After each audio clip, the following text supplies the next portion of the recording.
The clock is ticking, and the stakes are high. Private companies in the UAE are facing a critical deadline: comply with Emiratisation targets by December 31st, or face hefty fines. This initiative, a cornerstone of the UAE's Vision 2030, aims to significantly boost the presence of Emirati nationals in the private sector. Let's dive into the details. What's the deal? The Ministry of Human Resources and Emiratisation, MoHRE, has set a firm deadline of December 31st, 2025, for private companies to meet their Emiratisation goals. The goal is to increase the number of Emirati citizens in skilled roles within the private sector. The main goal is to reach a 10% Emiratisation rate by the end of 2026. Who needs to comply? Companies with 50-plus employees must ensure that at least 8% of their skilled workforce are Emirati nationals by the end of 2025. This involves a 2% annual growth in Emirati staff for skilled positions, broken down into a 1% increase every 6 months. Companies with 20 to 49 employees, particularly those in key economic sectors like finance, real estate, and IT, must hire at least 2 Emirati citizens by the end of 2025. But here's where it gets controversial. What is Emiratisation? Emiratisation is a national policy designed to increase the meaningful employment of Emirati citizens across both public and private sectors. The goal is to boost the number of UAE nationals in private sector jobs, reduce reliance on expatriate labor, enhance workforce diversity, and raise Emirati skills, competitiveness, and participation through training, incentives, and workplace programs.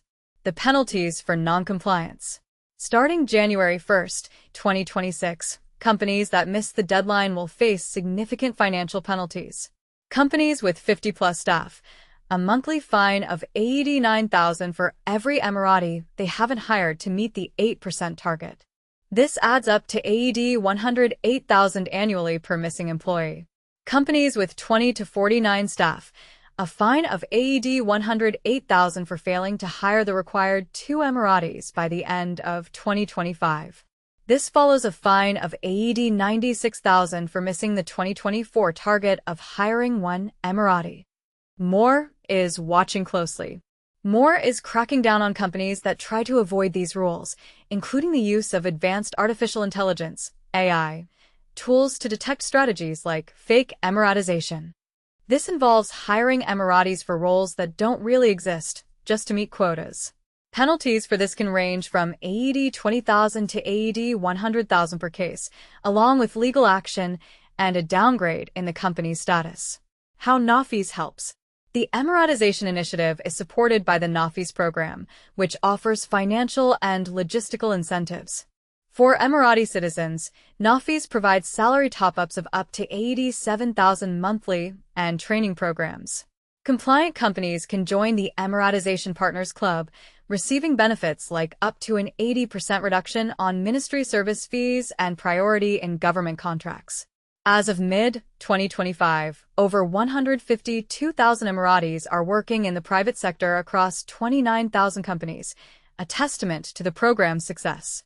The Ministry of Human Resources and Emiratisation urges all firms to actively utilize the NAFIS platform to connect with qualified Emiratis and fulfill their national responsibilities before the year-end deadline. In a nutshell, the December 31st deadline is a critical moment for the UAE's efforts to integrate more Emiratis into the private workforce. Companies that meet the targets will benefit from incentives, while those that delay risk fines, a lower status, and potential legal consequences. What are your thoughts? Do you think these measures are effective? Share your opinions in the comments below.